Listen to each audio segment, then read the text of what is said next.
Wanna feel my body, baby. Such a thrill, my body. Yeah, yeah. Wanna touch my body, baby. It's too much, not too much, my body. Yeah, yeah. Check it out, my body, baby. Don't you stop my body, yeah, yeah. Talking about my body, well, check it out, listen to my body. Every man wants to be a macho man. To have this kind of body, always in demand. Jogging in the mornings, go man go. Workouts in the health bar, muscles glow. You can best believe that he's a macho man. Glad he took it down with anyone he can. Hey, hey, hey, hey, hey. Macho man, yeah. I've got to be a macho. I've got to be a macho man, yeah. I've got to be a macho. Oh, macho man, yeah. I've got to be a macho man. Macho man, hey, hey. I've got to be a macho.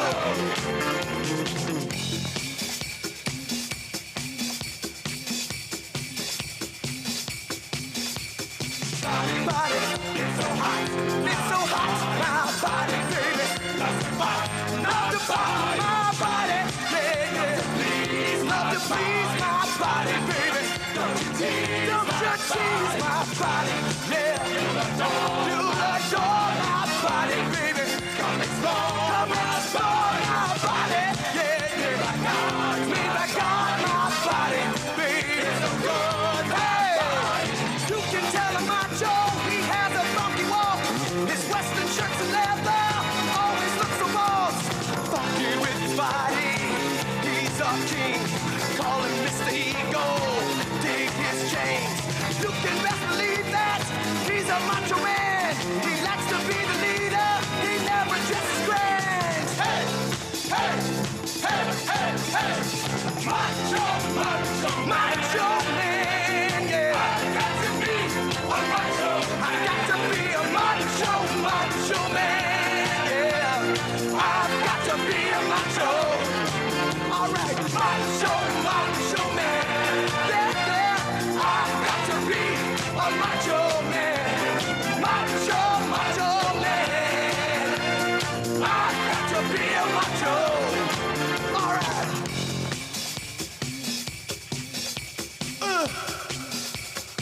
Macho, baby. Body. Alright. Body wanna feel my body. Body, baby. Body. Alright. Body wanna thrill my body. Body. Hey, yeah. Body. Alright. Body love to pop my body. Body.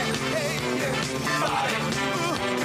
Body is so hot. My body.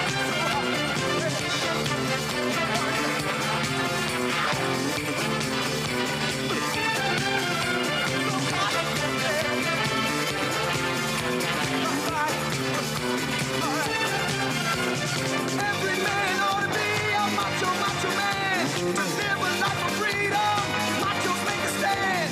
Have their own lifestyle and ideals. Possess the strength and confidence. Life's a steal. You can best believe that he's a macho man. He's a special person in anybody's land. Hey, hey, hey, hey, hey. Macho man, yeah. I've got to be a macho. I've got to be a macho, yeah. I've got to be a macho. Breathe the hell on my chest, macho, yeah. Macho man. I said dig my big thick mustache. I've got to be all right. A macho. I've got to be a macho man. I've got to be a macho. Big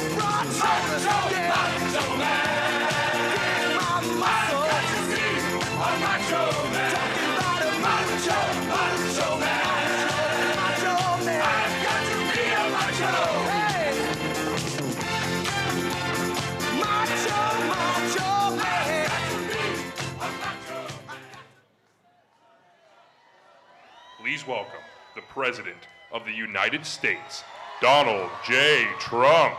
And I'm proud to be an American, where at least I know I'm free. And I won't forget the men who died, who gave that right to me. And I gladly stand up next to you and defend her still today. 'Cause there ain't no doubt I love this land. God bless the USA.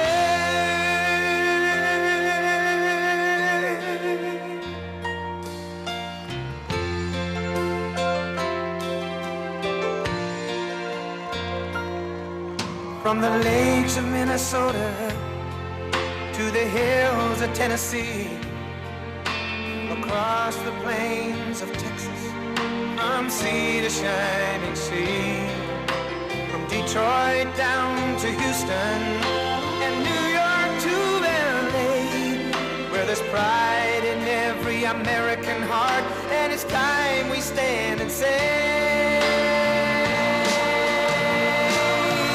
that I'm proud to be an American, where at least I know I'm free. And I won't forget the men who died, who gave that right to me.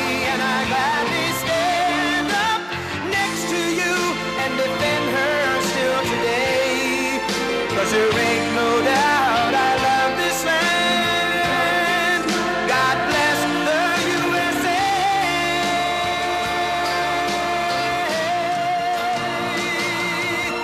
And I'm proud to be an American, where at least I know I'm free. And I won't forget the men who died, who gave that right to me. And I gladly stand up next to you and defend her still today. 'Cause there ain't no doubt I love this land. God bless the USA.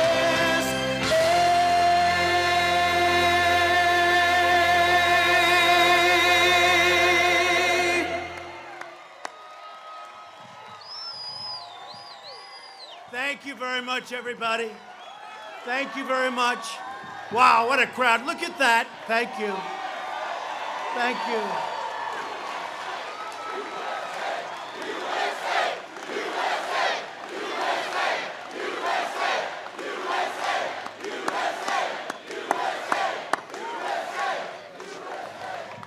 Well, before we begin, I have to tell you that runway is like an ice skating rink. And the first step, I said, you know, this sucker is slippery. I think it was put in by the Democrats. Oh, that's why. I don't know, whoever the hell got that thing, that's a trap. I'm telling you, it's like ridiculous.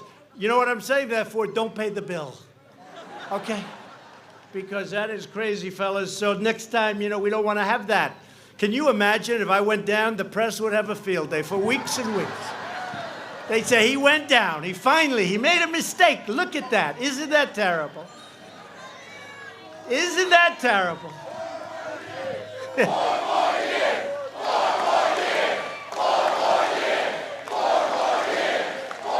you.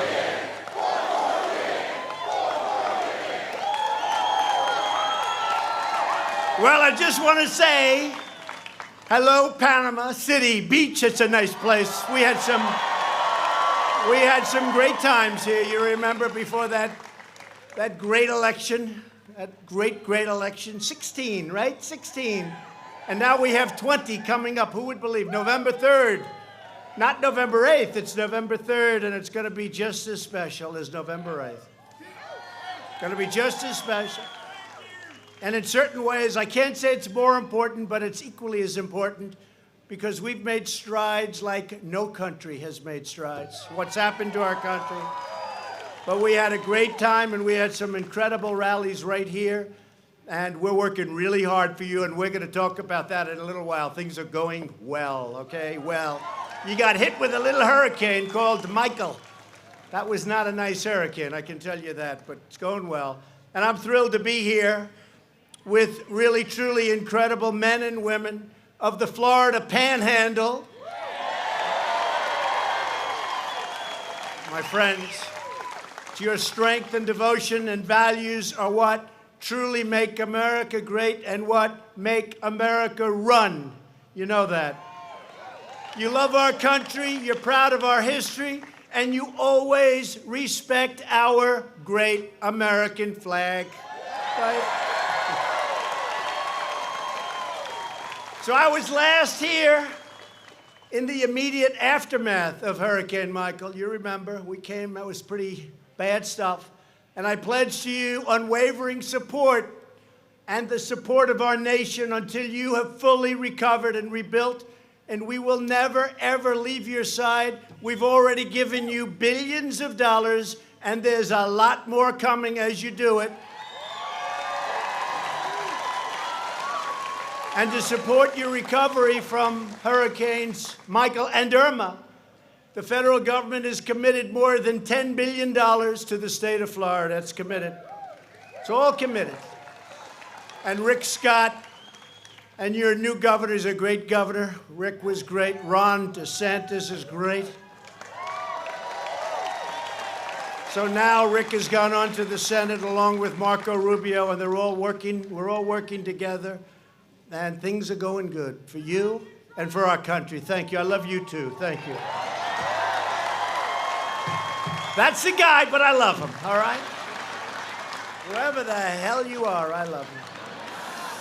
And tonight I'm pleased to announce that my administration will be allocating $448 million in HUD disaster recovery funds for the great people of Florida. And these dollars will help communities get back on their feet.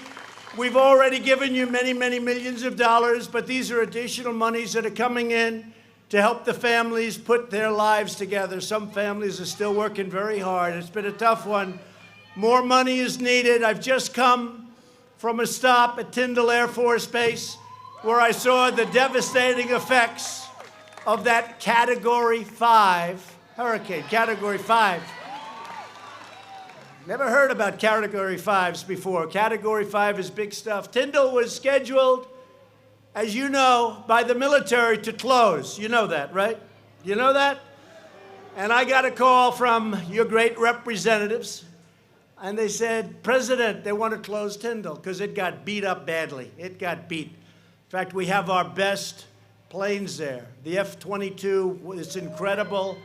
Incredible fighter jet, the most beautiful plane I think I've ever seen. And some of them were damaged, but we lost none. We lost none. 7 were very badly damaged. They lost none. And the military had it scheduled to be closed, and I heard about it. And I made a couple of calls. And I said, General, why are we doing that? Those people are incredible. Those people, they work. They're just outstanding. I said, General, why are we doing it? And they said, you know, it was damaged. I said, so what are we going to do? Build a new one someplace else at a bad location? I said, we have thousands of people. We're going to end up having 8,000 people back there working soon. We're rebuilding the whole place.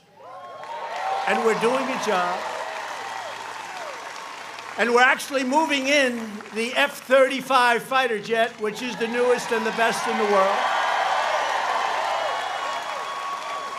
And we got a lot of them. We've got a lot of them. And they're going to be moving in. So we're going to have actually many more people working at Tyndall than you had the day before the hurricane, okay?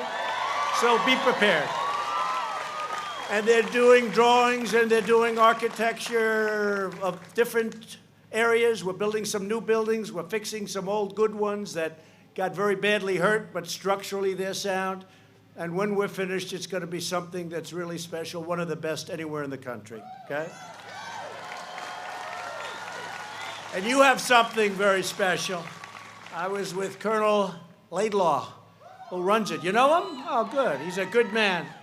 And he was telling me the reasons, and he said, we fly right over the ocean. We get up, we fly right out over the ocean. When you do that, sir, you can do a lot more than when you're flying over people's houses. We know that feeling, too. So it's great, and it's going to be fantastic. In the wake of the terrible storm, This extraordinary community pulled together and showed the world your unbreakable spirit. I'm down here a lot. I knew that long before the storms, by the way. And you've also seen countless volunteers and visitors, students and faith groups coming here to lend a hand to help like almost no place else you can imagine. And of course, people are still traveling from around the world to enjoy your sun. I happen to be one of them, by the way. And your sand and your pristine waters, which is exactly what you have, because Panama City Beach is open for business, as beautiful as ever. And today I'm doing the most allowed by law to support the people of Florida. Because of the severity of this storm, Category 5, we will have the federal government pay for 90% of the cost in many circumstances. 90%. And we can do that because of the incredible devastation and the size of that storm. So now we need Democrats in Congress to work with us to pass an acceptable bill. We're getting close. It's pretty tough dealing with. They don't want to build a wall, but we're building the wall. They don't want to do a lot of other things. They don't want to do a lot of things.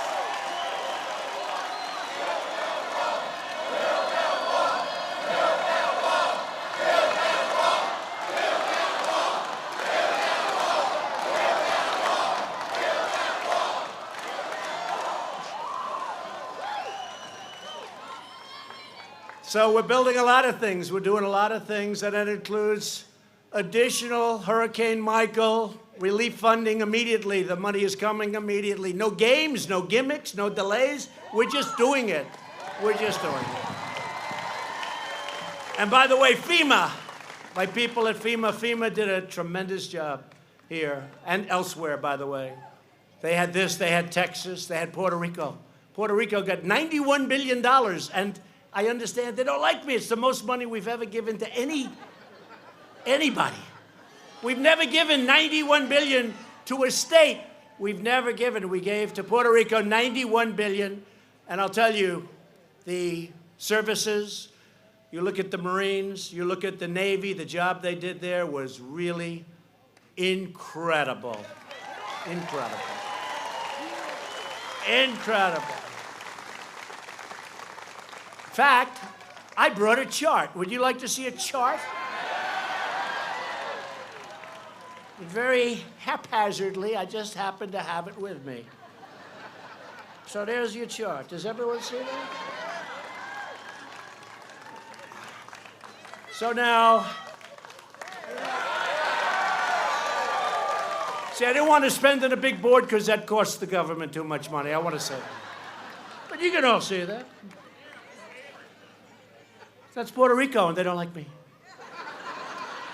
Texas, Florida, the biggest hurricanes we've ever seen. Texas, Florida. But this, and what the Democrats want to do, they want to give more and more. And I say, you know what? I have a great relationship with the people of Puerto Rico, but it hasn't been fair the way they've treated all of us from the standpoint of their leaders.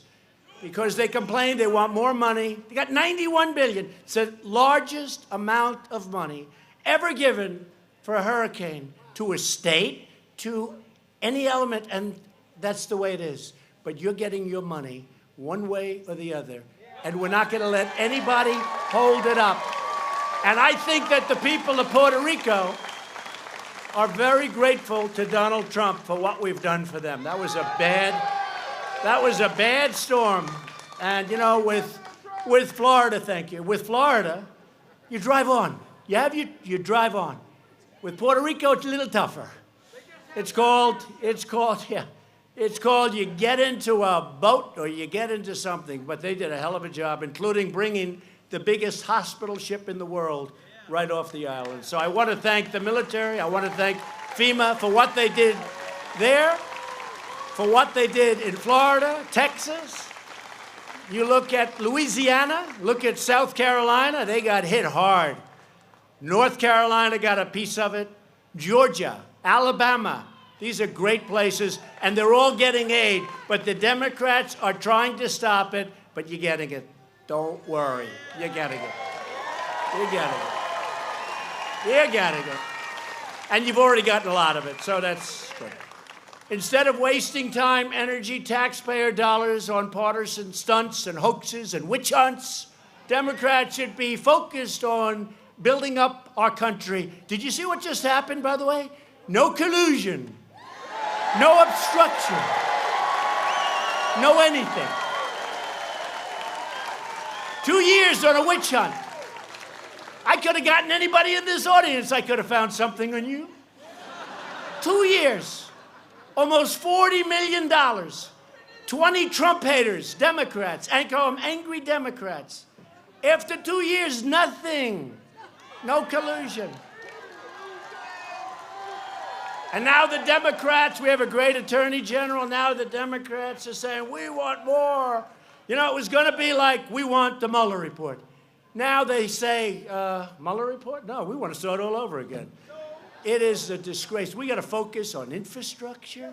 We have to focus on lowering medical prices and medicine. Always focus on our military and our vets, which we've done.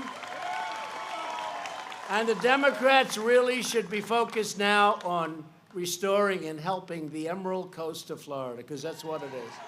It's time to come together for the people of Panama City, for the people of Florida, for the people of our country. It's time to stop this nonsense. They think they're going to win. Did you see the one man? He said, it's the only way we're going to beat him in 2020. They have to do this. The only way well, that's a compliment, I guess. But think of what he said. It's the only way they're going to beat me. And actually, it's working the other way, because now we have our best poll numbers that we've ever had. It's crazy.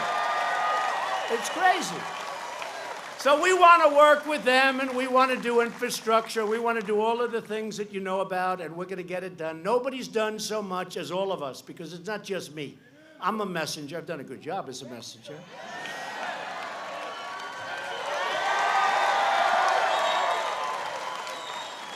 I've done a good job, but you've done a great job because you came from all over. You came from all over. You voted. They didn't know you. They didn't know that you folks existed in many cases. The invisible people. And you know what you are? You're the smartest. You're the hardest working. You pay your taxes. You do all of this stuff. Great jobs, great talents. You're the best looking people, that's for sure. You ever see, I joke about this, but it's really not joking. They call themselves the elite. You ever see the elite? This is the elite. They're not elite, you're elite. I always take heat. I say, you have better houses. So do I. You have better boats. You have better everything. You have better everything. You're smarter. You know, I say, no, we're the elite. So let's let them be the elite, but we're the super elite. There's not even a contest. There's not even a contest. I always laugh when I hear, they're elite, and then you see this guy, and you say, he's not elite. Not in my book, he's not.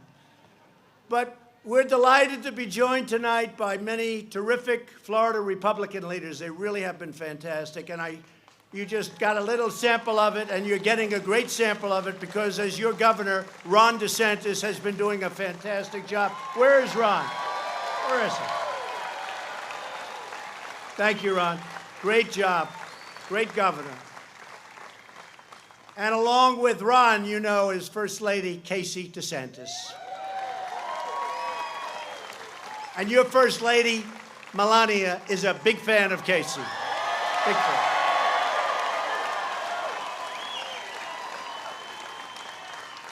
And a man and a senator who's working with me very hard on Venezuela and Cuba and lots of other things, and he's become really a good friend. We had our little squabbles, minor squabbles.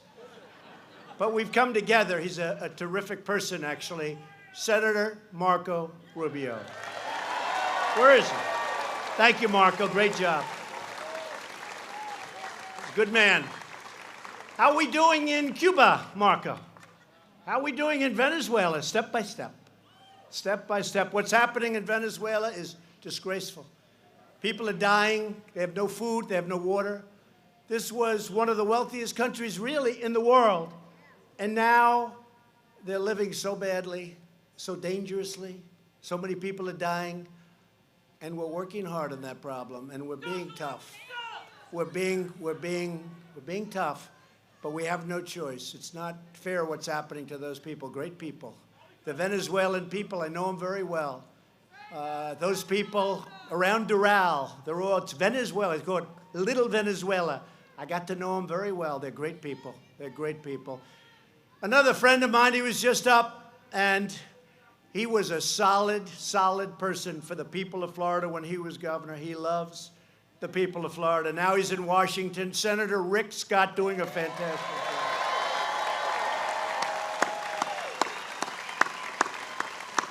Doing a fantastic job. And we have a lot of members of Congress. Matt Gaetz, Neil Dunn. Thank you. Thank you, fellas. You have your Florida Lieutenant Governor, Jeanette Nunes. Jeanette. Thank you, Jeanette. Great job. Florida Attorney General Ashley Moody. Thanks, Ashley. And by the way, I just met your great U.S. Attorney. Where is he? Where is he? Thank you very much. You are doing a fantastic job. You are doing a fantastic job. Florida CFO, Jimmy Petronis. Jimmy, thank you. Thank you, Jimmy. Florida GOP Chair and State Senator Joe Gruters. Joe. Thanks, Joe. RNC Chairwoman, you know, she won a state, a great state, Michigan. I said, who was that? Now, nobody's won Michigan for decades as a Republican.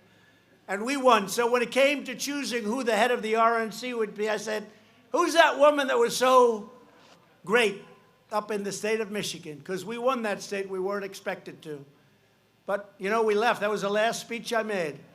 And we had 32,000 people show up at 1 o'clock in the morning. It was now Election Day.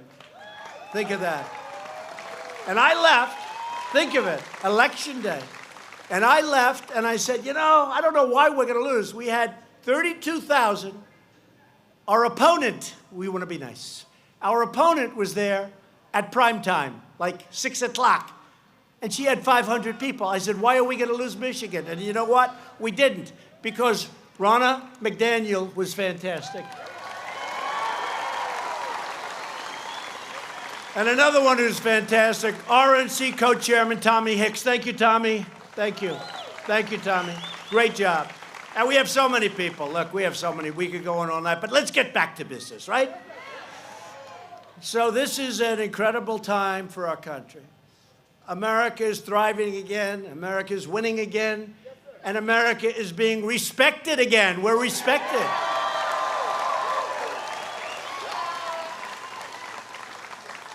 In fact, one of the Democrats today said that it's a he, sleepy person, said that he heard from a lot of foreign leaders, and they want him to be president. Of course they do, so they can continue to rip off the United States. Of course they do. Of course. I think if I heard that, I'd never vote for him. And then you have Bernie. Bernie. Then you have Bernie. You got some real beauties. Crazy Bernie. You got a choice between Sleepy Joe and Crazy Bernie. And I'll take any. Let's just pick somebody, please, and let's start this thing. Let's start it. Pick somebody. We have a young man, Boot Edge. Boot Edge. They say Edge.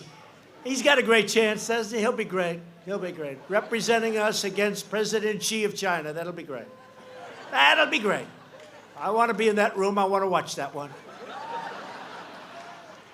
By the way, you see the tariffs we're doing? Because they broke the deal. They broke the deal. So they're flying in. The vice premier tomorrow is flying in. Good man. But they broke the deal. They can't do that. So they'll be paying, if we don't make the deal, nothing wrong with taking in over $100 billion a year. $100 billion. We never did that before. And we have that happening, a lot of good things happening with a lot of countries. We have a deal with Mexico. We have a deal with Canada. Worst deal, NAFTA. How bad was NAFTA? All the empty buildings, all the empty plants. We have a great deal with Mexico and Canada. We got to get the Dems in the House to approve it. And if they don't, that'll be okay too. We're going to do something else. We'll be just as good, if not better. You always have alternatives, folks. Got to have alternatives. When they want to hold you up, which is a hold-up, when they want to hold you up for political reasons, you always have to have alternatives. Got a lot of good alternatives, sometimes better. Some of it's better. Our economy is now the hottest anywhere on earth, and it's the envy of the world.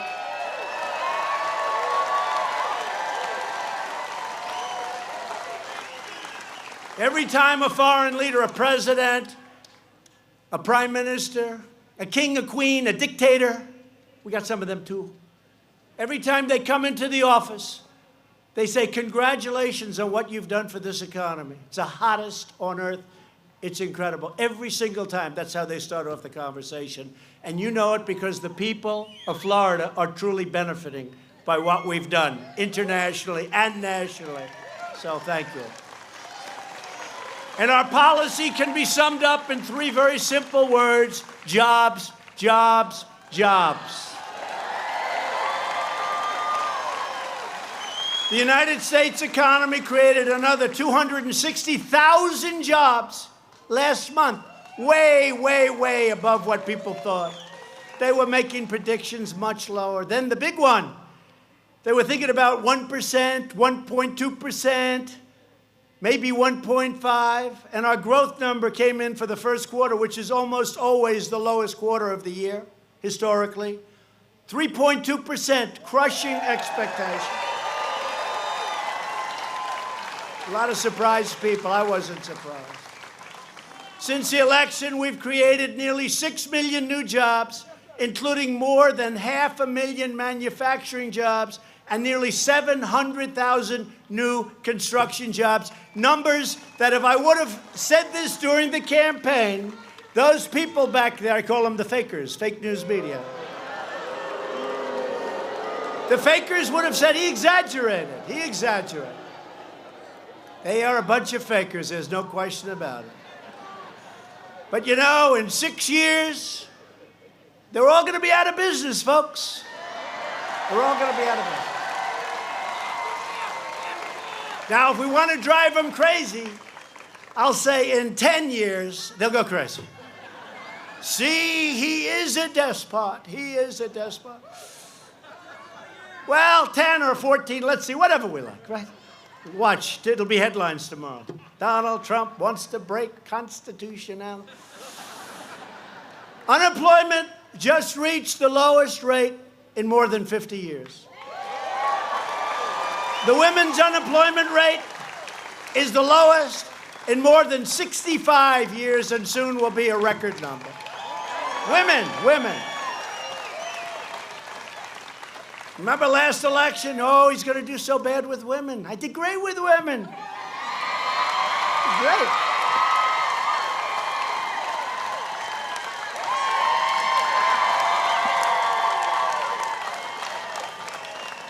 We did great with women. Hispanic American unemployment just hit another brand new, all-time historic low.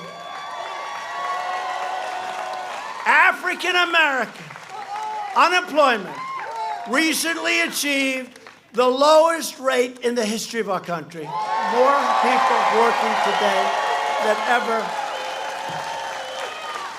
And likewise, Hispanic American unemployment, lowest in the history of our country.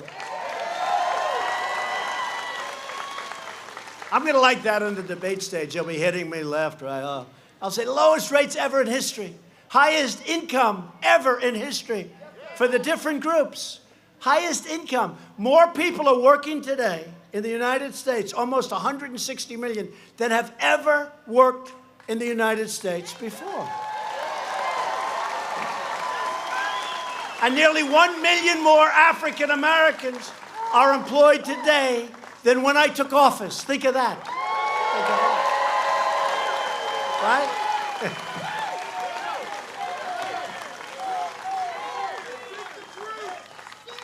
That's right. That's what it is. Guy just screamed out 14 more years. Now, 14 more years. After many years of stagnation, wages are rising very fast. Hasn't happened in 20 years. And they're rising fastest, which makes me feel very good, for blue-collar workers, fastest proportionately. And driving our whole agenda is a jobs boom that is historic. Hasn't happened like this in many, many years, if at all. Certainly during record keeping, has not happened like this. And it has a lot to do with the fact that we've cut more federal regulations and regulations than any president in the history of our country. So these great companies now can breathe and hire people. Right?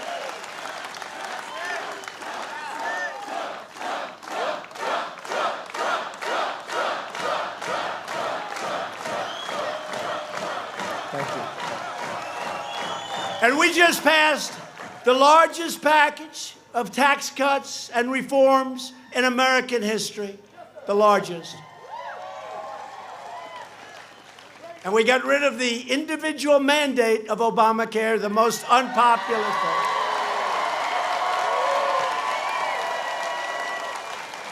And by the way, we would have repealed and replaced Obamacare, but one vote didn't work out. After campaigning for 8 years, this particular person decided at the last moment to go no. It's all right, we'll get it anyway, it doesn't matter. We'll end up getting better. We'll end up doing better. Sometimes, you know, things like that happen, and you get angry, and you get a little bit sad, and then some of you weep. I don't weep, but you don't weep too much. I know too many of you. They never wept in their life. They didn't weep when they were babies. But you get a little bit angry about it, and you know what you do? You go and you fight, and it ends up being better than what you were trying to do in the first place. That happens. That happens. And a good one for those of you that love your children, of which I would think probably it's 95%. To keep your family farms and ranches and small businesses in the family. They don't talk about this. We eliminated the unfair estate tax or death tax.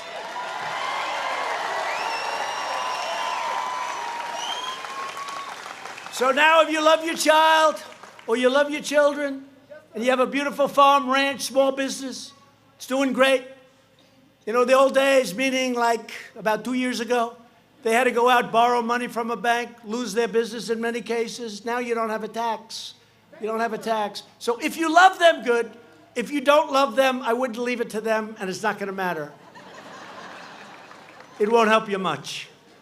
But if you love your family, that's what's going to happen. It's a great thing. We're reducing burdens in our businesses, but in return, we expect American companies to invest in America, which is what we're demanding, to raise wages in America, which is happening, and to hire American workers to do the job. That's what we want.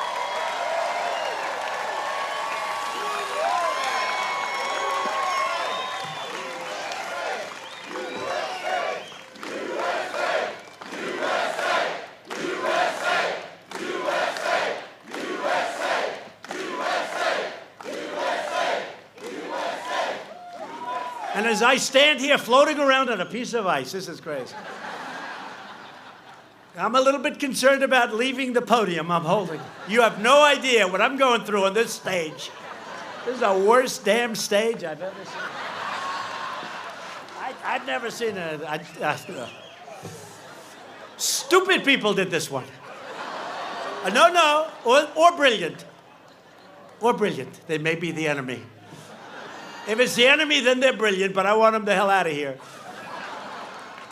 And we're reversing decades of calamitous trade policies that enrich Wall Street at the expense of Main Street. You see what's happening.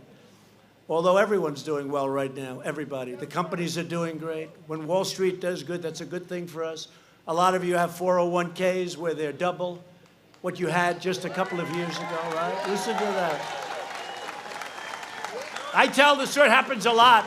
But for some reason, this big policeman, you might have heard it, but this big, strong guy comes to me. I was in New York, and he said, "Sir, thank you.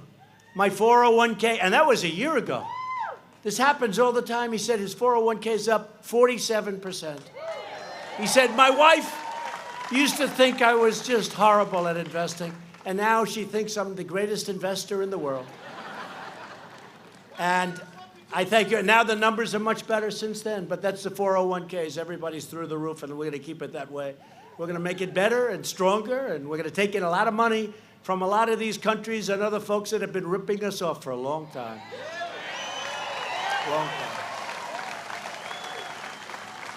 I mean, we pay for the military, and we're defending nations that are so rich. And I say to him, "King, you got to do me a favor. You got to pay." But nobody has ever asked for money. I said, no, you got to pay. You got to pay. We lose billions and billions of dollars, individual countries. And you know, it's one thing if we're helping people who are being horribly treated and they don't have money and the countries are, it's one thing. It's another thing if we're dealing with countries that are loaded with cash, make a fortune, and we're defending them for a tiny fraction of what it costs. It's ridiculous. So it's all changing, a lot of changes.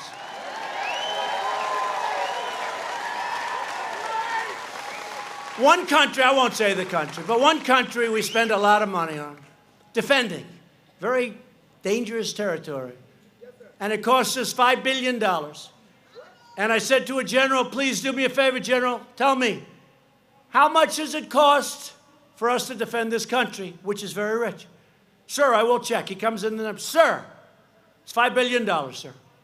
I said, "That's okay. Now, how much do they pay us?" "Sir, they pay us $500 million.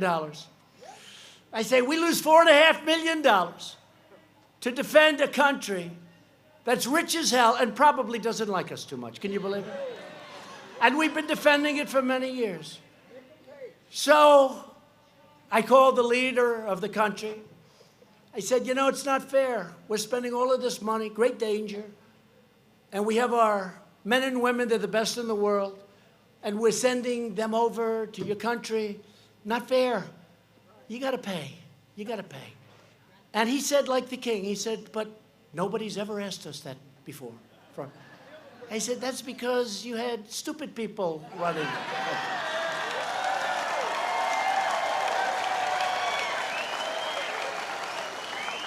So they said, thank you. He said, I could give you 100 stories like this. He said that we can't do anything now because it passed our so-called parliament. And so we can't. It doesn't come due. When's next year? He said 2 months. I said, all right, pay me something now. How much will you pay? We can't pay you more than $500 million. I got to say, this is one phone call, right? So I said, make it $750. Now, that's a long way short of $4.5 billion that we're losing. But I said, make it $750. Anyway, we agreed to a number around $500 million. It was one phone call that lasted for 10 minutes. And once they got over the shock of being, they had plenty of money. And now the 2 months is up. And I just told my people, call them and ask for the rest of it, okay? And they'll pay. But we have many countries like that. I mean, we have many countries like that. We have countries like Saudi Arabia, very rich, nothing but cash, right? So I think they can afford to pay us, right, for defense. And they will. And you know what? They will. And they're buying a tremendous amount of equipment, $450 billion they'll be spending in our country. $450 billion. But we have a lot of countries that are rich that we're defending. And they don't even respect it. Honestly, when I ask them, they almost are looking at me saying, I sort of thought, you know, like, it's amazing that nobody's asked us. Now, they don't say that. They're smart. But you feel it. So a lot of countries we're defending. It's not fair what's happening. They're paying us a tiny fraction in some cases. We defend Europe. It's not fair. They're not paying what they should be paying. We'll work it out. But they got to pay their bills. And you know what? In the end, they're going to like us more. And in the end, they're going to respect us. They're going to respect us.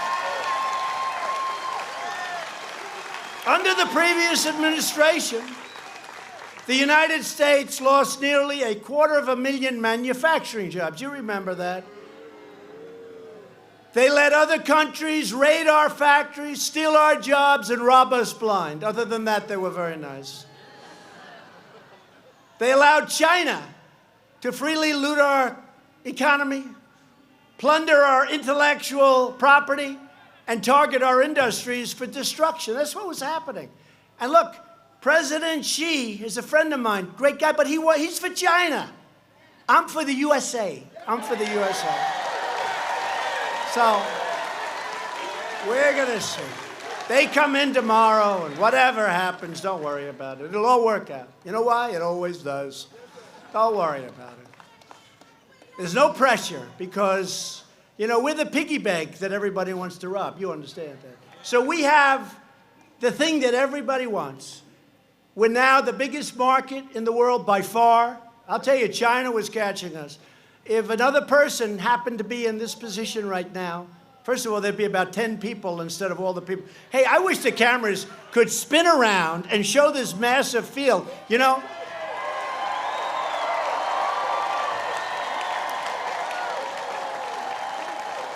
they won't do it. They won't do it. They never do it. They don't like to show it. And, you know, I actually try and explain the ones that are semi-friendly. I said, you know, it's good for your production value to do that. Your production values are much better. Yep, let them know it.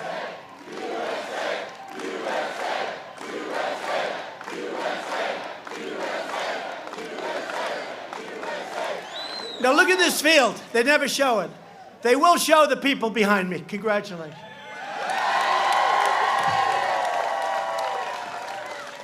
They may have a lousy seat, but you know what? They'll be famous tomorrow. But it is true. They never like to show the crowds. I went to Texas, and I made a speech. And Beto, boy, is he falling like a rock. What the hell happened to Beto? So we went to El Paso, and I made a speech, and we had an arena that holds 8,000 or 9,000 people. The arena was packed. We had 35,000 people outside. We had these massive movie screens outside, so those people that couldn't get in could see. He had 502 people. The next day in the news, the New York Times guy actually wrote a story that he thinks that he had more people than me. Can you believe this? No, can you believe it? No, so dishonest. And most of them just said two massive crowds were in it. Well, his crowd was not massive. He had like 502 people, according to the people that count crowds. So we get a very bum press, but that's okay, because we're here and they're not, right? We're here and they're not. A very dishonest people. And maybe it'll change. You know, what's wrong with having a strong military, good education, a strong economy? I don't get it. I don't get it. I don't get it. The hatred is incredible, but let's just keep it going, folks, because that's the way it is.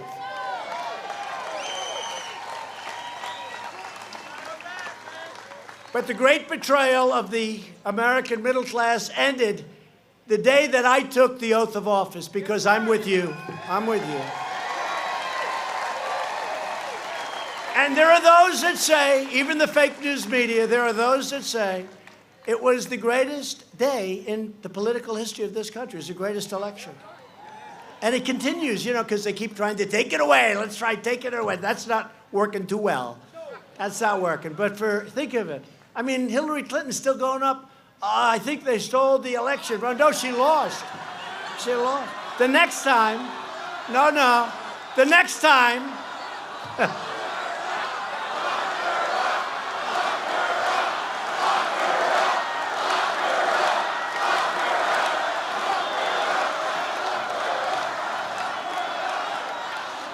the next time, she's got to go to Wisconsin to campaign. You know, it hadn't been lost in decades. The people are great in Wisconsin. You have to go there and campaign. The people said, oh, you'll be okay. The Republicans haven't won the great state of Wisconsin in decades. You got to go there. I went there a lot. And in all fairness, her husband, Bill, who's a good politician, they didn't listen to him. He said, you better go to Wisconsin, you better go to Michigan. I'm seeing a lot of things out there. I see a lot of signs, Trump, Pence. Mike Pence, is he doing a good job, by the way? Doing a good job. And his wife, Karen, is doing a great job. Mike. But I see a lot of Trump, Pence signs out there on the lawns. You better go there. And they sort of said, what the hell does he know? Well, he's a pro. He's a pro. He knew a lot better than their analysts. Their analysts weren't so good. But you have to go and you have to work. And we are officially, in a couple of weeks, we're starting. Can you believe? I got to the White House 2.5 years ago. And the first night, I stood on the area, the beautiful residence, they call it. It's beautiful. And I said to Melania, do you believe this? It's going to be so long. It seemed like 4 years would never happen. And now we're 1.5 years away, less. Think of it. It's incredible how time flies, especially when, despite the obstacles and the artificial things they put in your path, especially when you love what you're doing, and more importantly, I love the results of what's happening because you hear them. You hear them. So I just announced that we'll increase tariffs on China. And we won't back down until China stops cheating our workers and stealing our jobs. And that's what's going to happen. Otherwise, we don't have to do business with them. We don't have to do business. We can make the product right here if we have to, like we used to. Remember? Like we used to. The era of economic surrender is over. The last administration also signed a disastrous trade deal with South Korea that cost our country nearly 100,000 jobs, but it was really 250,000 jobs. And if you remember, our Secretary of State at the time and our President at the time said, this will give 250,000 jobs. And he and she were right, except it was for South Korea, not for us. It's a loser. And we totally renegotiated the Korea trade deal to restore these jobs and rescue the American auto industry, because that was going to be a tremendous hit. And that deal is done. South Korea. And right before I came into office, our nation was being signed up for a one-sided, single sellout like you've never seen of the American worker. And I said, it's not going to happen. The Trans-Pacific Partnership was going to destroy our automobile industry like you've never seen before. And our automobile industry is pouring back into our country. And today, for the people of the great state of Ohio, remember, you have to win the great state of Ohio. Boy, did we win it. We won it by like 9 points. It's a great state. So everyone's coming back in. Toyota's coming in. Honda's coming in. Many, many car companies. General Motors today just announced 3 big plants, 450 workers, 700 million. But the big announcement is in Lordstown, Ohio. They're going to be selling that plant to Workhorse, it's called. They make electric trucks because the enemy, with all of the companies pouring into Michigan, all of the companies pouring into Florida, North Carolina, South Carolina, Ohio, everywhere, with all of these companies, they kept hitting me with Lordstown because General Motors closed it. Well, they did the right thing. They sold it to a company that's going to do a great job with that beautiful plant. And that happened just a little while ago. Just a minute. They'll be spending a lot of money on fixing it up. It's subject to the UAW. They got to get out there and make a deal, UAW. Come on. Got to make a deal. But that's a great thing, right? Because that was the only thing they could hit me with. They could never hit me with anything because we've been so good. But they said, what about Lordstown? What about Lordstown? I'd call up Mary Barrow. Will you make a deal or open it, please? I'm getting killed with that plant. Anyway, today she called. They're going to be opening. It's going to be a great company going there. It's really wonderful. In another historic action, we finalized an agreement to replace the horrible NAFTA trade deal with the brand new USMCA, like the song, MCA. The USMCA will mean countless more jobs for Florida farmers, ranchers, and growers, and manufacturers. But while we're unleashing an unprecedented wave of prosperity, the Democrat Party is trying to return us to the failures of yesterday. They want to have things rejected because they're all waiting for 2020. They think the more they can hurt us, the worse they make us look. I think they're making us look better, personally. I really do. I really do. I mean, they want to do investigations instead of investments. They want to do what they're doing, which looks so foolish, and maybe I read it wrong, but I think it drives us right on to victory in 2020 because people get it. People get it. But our country, the great USA, is not being pushed around anymore. Nothing is more dangerous than the Democrats' crazy immigration agenda. Democrats believe that everyone in the world has the right to violate our borders.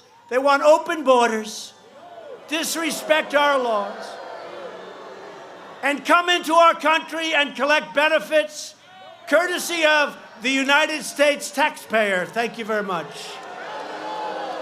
Right?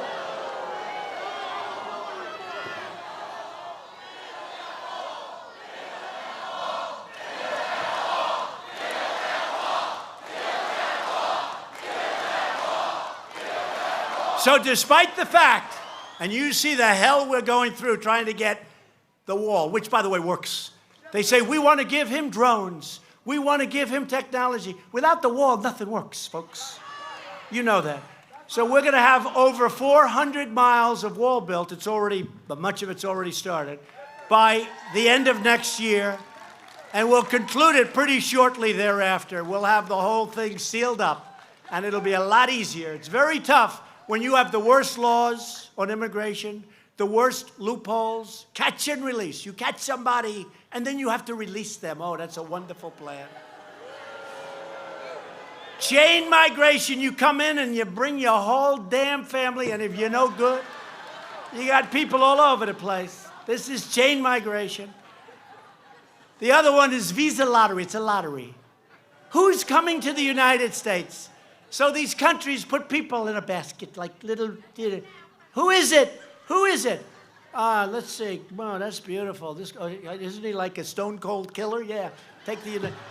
Tell me, if the United States is accepting people under a lottery system, compliments of Chuck Schumer, if they're accepting people under a lottery system, do you actually think that the country is giving us their finest? No. No, they're giving us some rough people. I won't say it. If you remember when I made the speech at the base of Trump Tower, I talked about what's happening. I mentioned the word rape. I was absolutely, by the fake news media, they went after it. Guess what? That speech was so mild compared to what's actually happening that you read it today and it's like unbelievable. But Democrats say they care about the poor, but their open border policies drive down wages, drain social services, and hurt the poorest Americans more than anybody else. And the crime that comes in is unbelievable. You don't read it. They don't want to talk about it. Sanctuary cities, a total disaster. Republicans believe that you, the American citizen, have the absolute right to have your laws and borders enforced and enforced strongly. It's your country.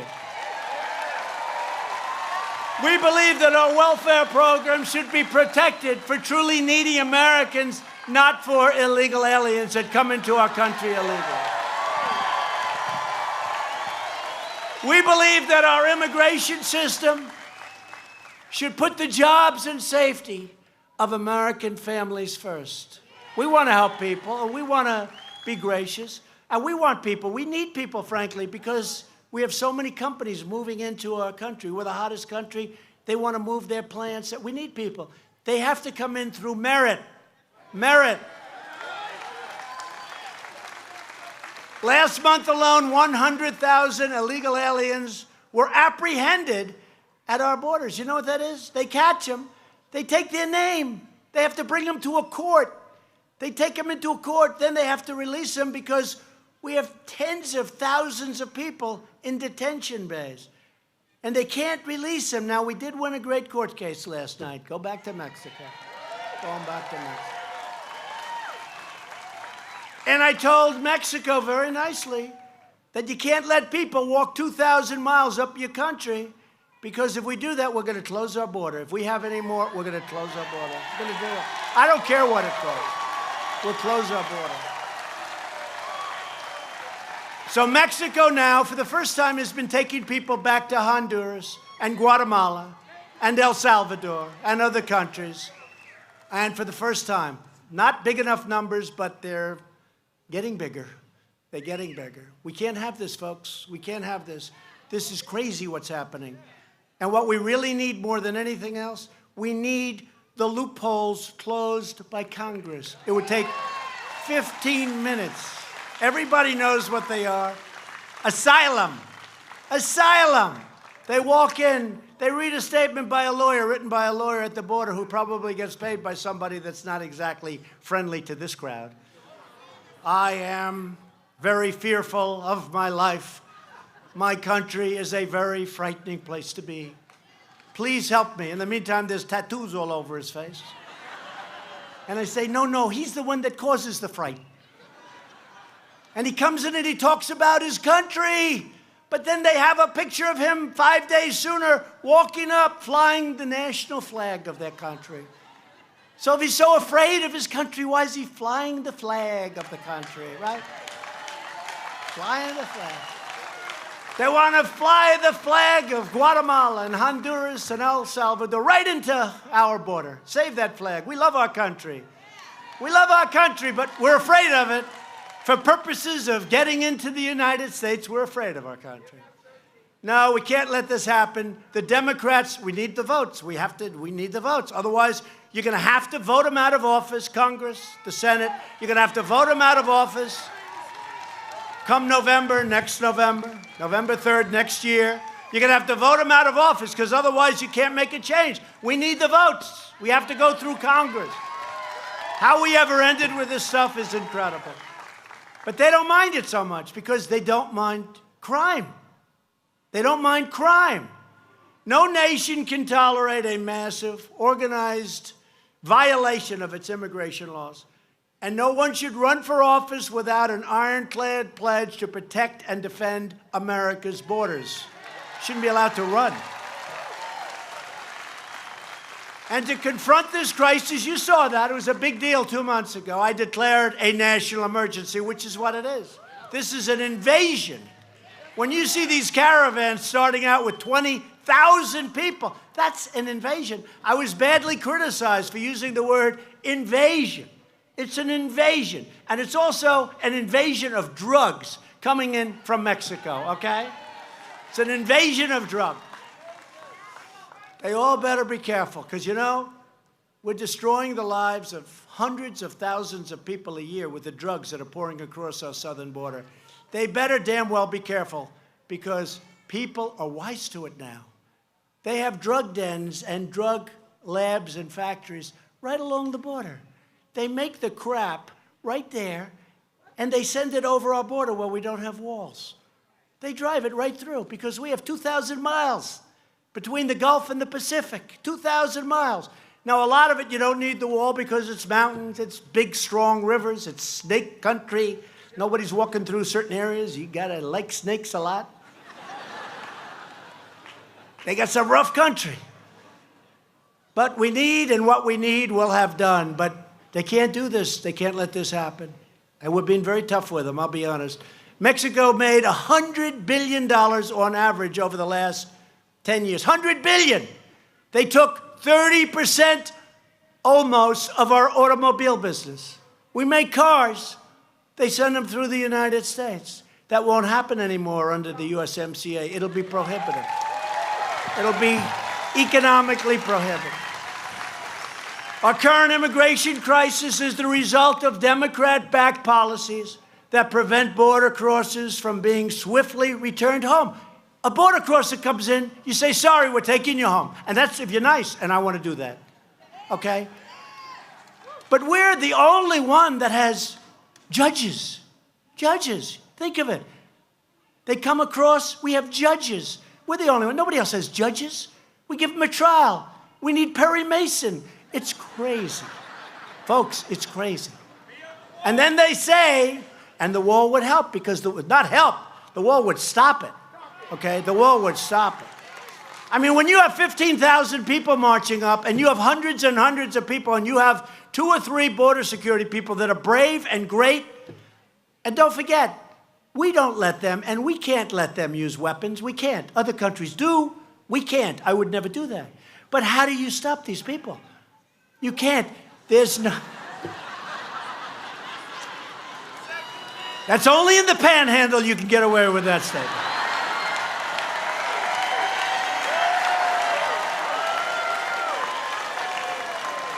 Only in the panhandle. So it's a tough situation, but if they change the loopholes, we'll have it perfectly. And when the wall is finished, it's going to be great. Democrats even supported deadly sanctuary cities which release dangerous criminal aliens onto our streets. They're protected. Republicans believe our country should be a sanctuary for law-abiding Americans, not criminal aliens.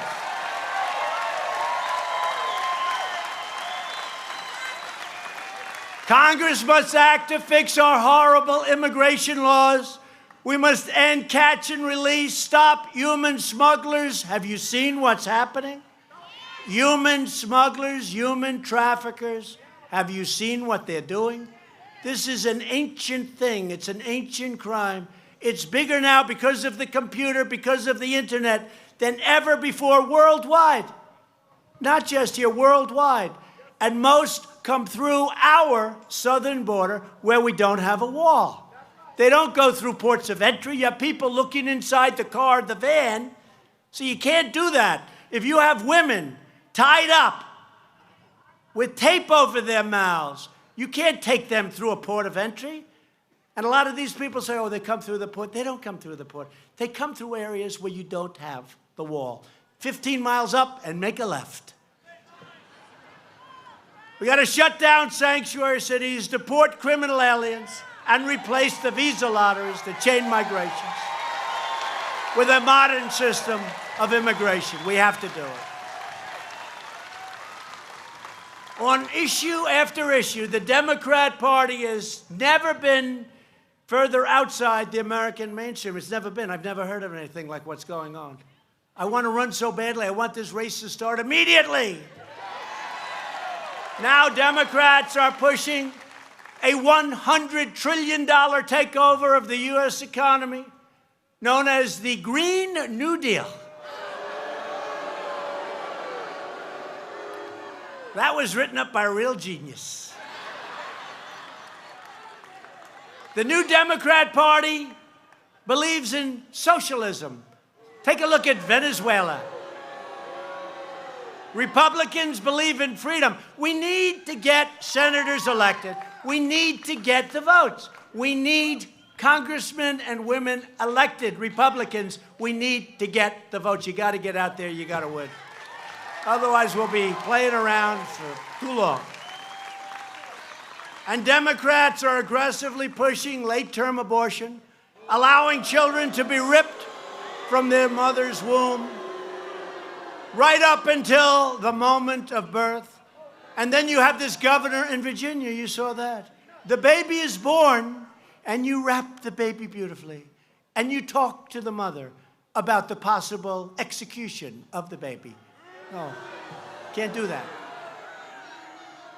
So who heard of that one? And that came up, and that's now something, and they don't even want to discuss it. They don't even want to discuss it. And to protect innocent life, I called on Congress to immediately pass legislation prohibiting extreme late-term abortion.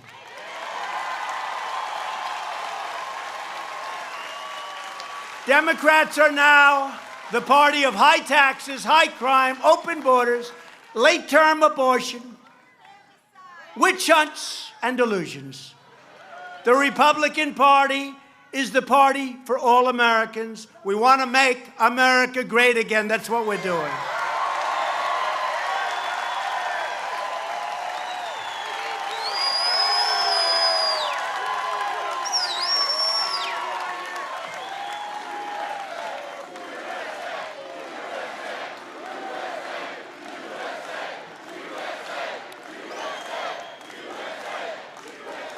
I wish the cameras. Will you please show these people? I go home, you know, you hear it. You hear it. You can hear how many people, but they never show it. They don't want to do it.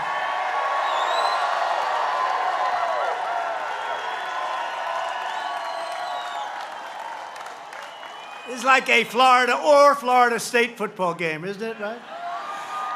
We are the party of the American worker, the American family, and we are the party of the American dream. Every day we're making very, very good on our motto. In fact, much better than we promised. And you know what it is? It's promises made, promises kept. We've actually given you more promises, and a couple of my opponents said this. They weren't happy about it, but we've given you more promises than we said we would do. That's very unusual for a politician. That may be a first. Earlier this year, I signed an executive order to defend free speech on college campuses. You see what And we are carefully monitoring the actions of social media giants. Big tech must not censor conservative or other voices. And we are also taking steps to address judicial overreach. Activist judges whose issue... That's right, you know about that, right? We did a big thing. And the Democrats hate that I did this, because you know who started this in reverse? Was Bill Clinton when he was president. Because activist judges who issue nationwide injunctions based on their personal beliefs undermine democracy and threaten the rule of law. Take a look at what we did for criminal justice reform. Nobody thought it could be done, and we passed it. And it's tough as hell, but it's also fair. It's fair. That's why we're appointing judges who will interpret the Constitution as written. And we just confirmed, listen to this, our 100th federal judge. And we'll soon be in record territory, not to mention 2 great Supreme Court judges. We've got 2 great Supreme Court justices. What a difference. And having them up there makes you feel good about your country, doesn't it? Makes you feel good about your country. We've launched a historic initiative to reduce the price of prescription drugs. We're doing big. Last year, prescription drug prices went down for the first time in nearly 51 years. Just today, we announced that the drug companies will now be required by law to include prices in television advertisements. First time. It's going to drive the price down. And we're vastly expanding affordable alternatives to Obamacare before we terminate it and replace it with something good once we take over the House, the Senate, the presidency together.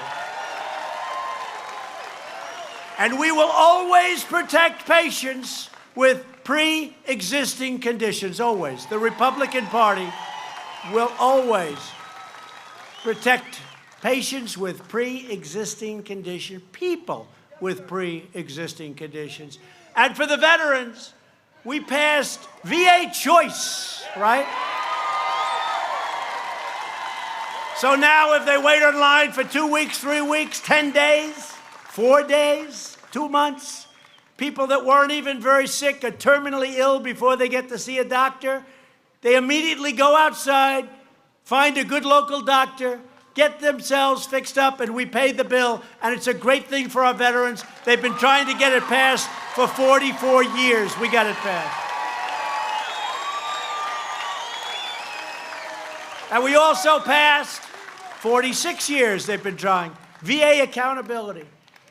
Because under the VA, you couldn't fire anybody. If they were terrible to our great vets, they could be sadistic, they could steal, they could rob, they could do anything. We had no way of firing these people. Now we passed VA accountability. They don't treat our vets right. Boom, you're fired. 46 years they tried to get that. A little hard working. I mean, in that case, it was against the unions and against civil service. Not too easy. We're unlocking American energy.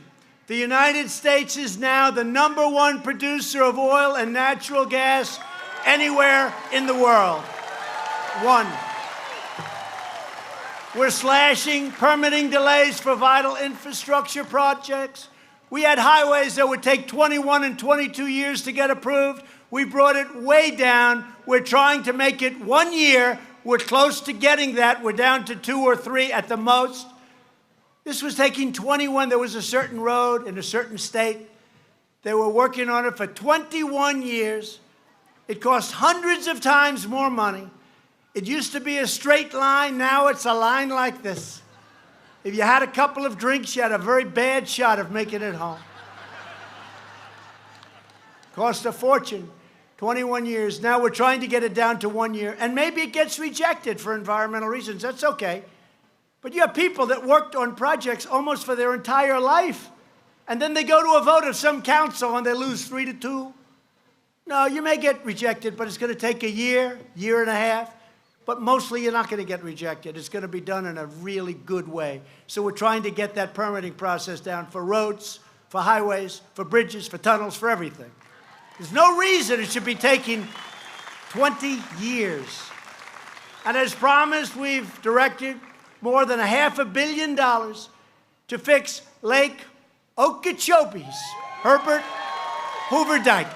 Everybody wanted that done. Your governor, both your governors, your last governor and your current governor wanted that done. So we have the Army Corps of Engineers. They're doing a fantastic job, and they're getting it done. It'll now be completed in 3 years, way ahead of schedule, years ahead of schedule. And I was out there 8 weeks ago, and it was incredible. And earlier this year, I signed legislation providing $100 million to fight the red tide that harms coastal regions, especially in Florida. The red tide. Doesn't look too inviting. I come down to Florida, they say, what the hell is that? It's a red tide. So we're going to get rid of it. And to keep America safe, we're rebuilding America's military might like never before, including $133 million for the Gulf Coast Test Range. You know what that is, Gulf? Anybody there? Anybody like practice shooting? Trust me, it's a good thing for you folks. You don't have to shoot. It's a good thing. $133 million. The military needs it so badly. And it's going to be very quickly completed. And many other enhancements in the great state of Florida to help our wonderful warriors who are doing such an incredible job. As an example, at Eglin Air Force Base. Eglin.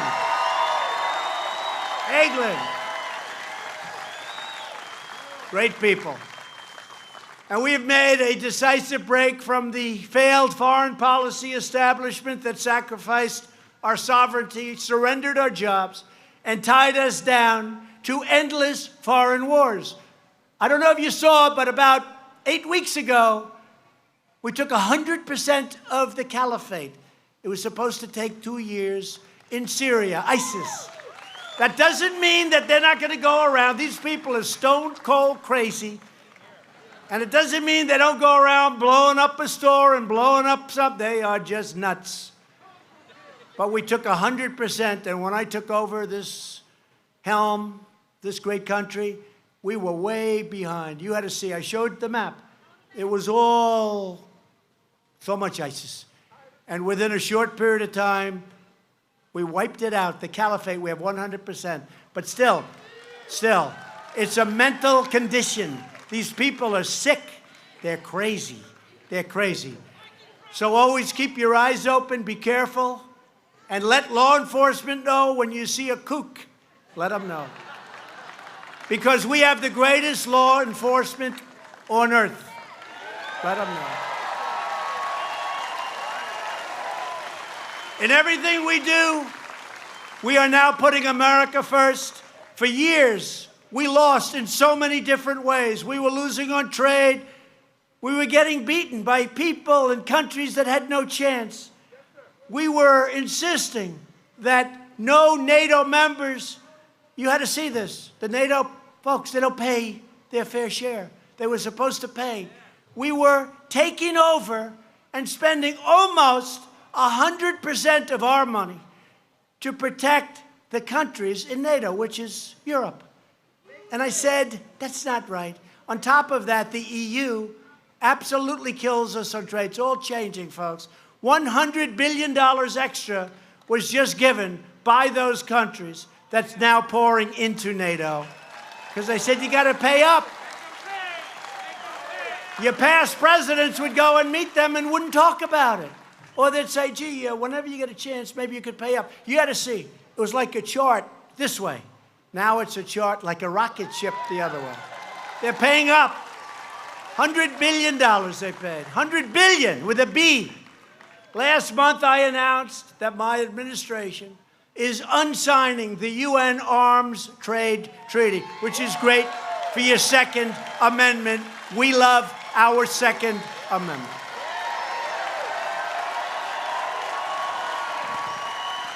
And we will never allow foreign bureaucrats to trample on that very precious Second Amendment and your rights under the Second Amendment. I also withdrew the United States from the horrible Iran nuclear deal.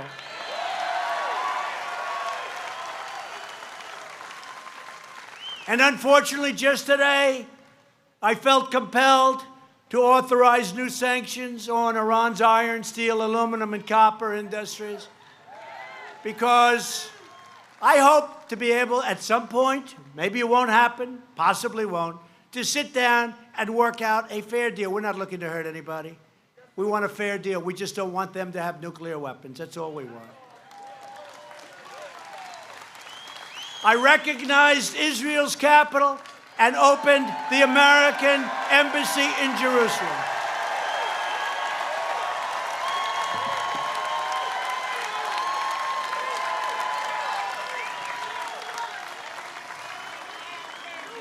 And just 2 weeks ago, I announced that the United States would recognize Israeli sovereignty over the Golan Heights. That's a big deal. And as rockets rained down on Israel, we reaffirmed America's solidarity with the citizens of Israel in their fight against terror. They have done just a great job. It's a dangerous place. The Middle East is a dangerous place. We also recognize the legitimate government of Venezuela, and we forcefully condemn the socialist brutality of the Maduro regime. And our hearts are united with the people of Venezuela and many of their relatives who are here right now with us tonight, the people of Cuba and the people of Nicaragua in their struggle to be free. It'll all happen, folks. It'll all happen. Each of us in this great arena, sort of arena, it doesn't have a roof, but these are minor details. Problem is, if we had a roof, you could never hold this many people. So.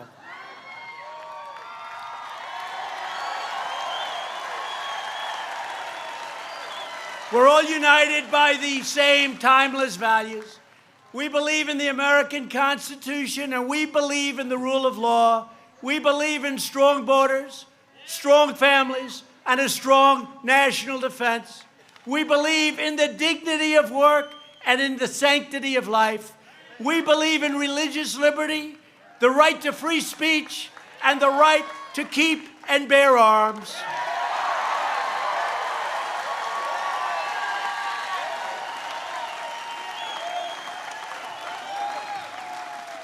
We believe that mothers and fathers, not government regulators, know best how to raise our children and teach our great country's values. And we believe in the words of our national motto, "In God we trust."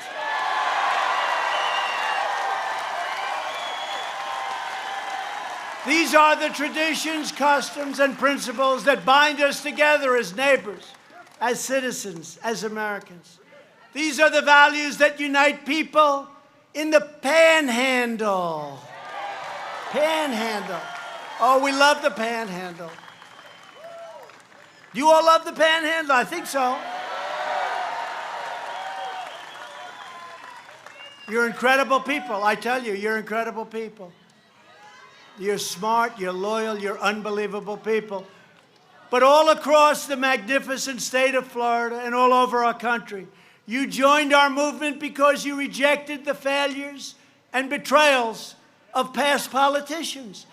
You stared down a corrupt system that enriched itself at your expense. The system is rigged. I used to say it. It's still rigged, but a lot less rigged. We're getting rid of a lot of the rigging rapidly, folks. You reclaimed your destiny, you defended your dignity, and you took back your country. You have always been loyal to this nation. Now you finally have a president who is loyal to you.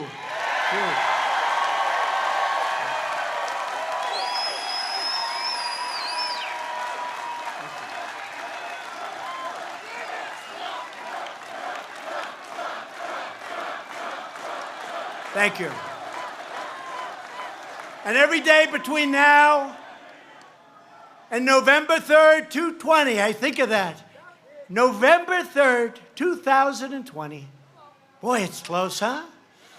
But every day we're going to keep on working, we're going to keep on fighting, and we are going to keep on winning, winning, winning.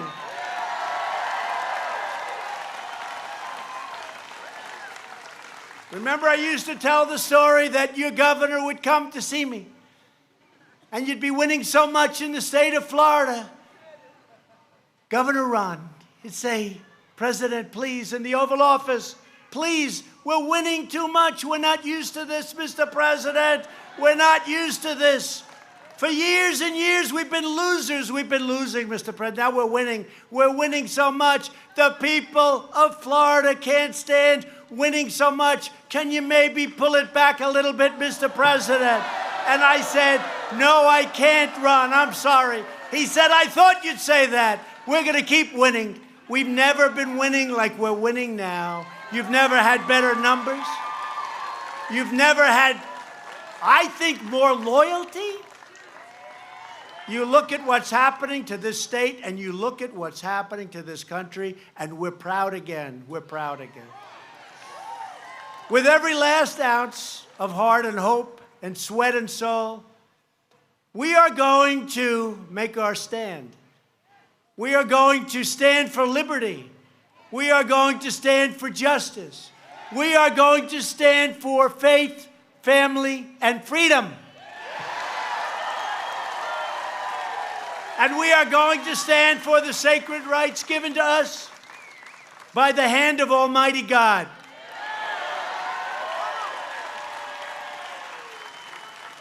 We are one united movement, one united people, and one United States of America. And together with the proud people of the Panhandle, the proud people of Florida, we will make America wealthy again. We will make America strong again. We will make America safe again. And we will make America great again. Thank you, Florida. Thank you very much.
I saw her today at the reception.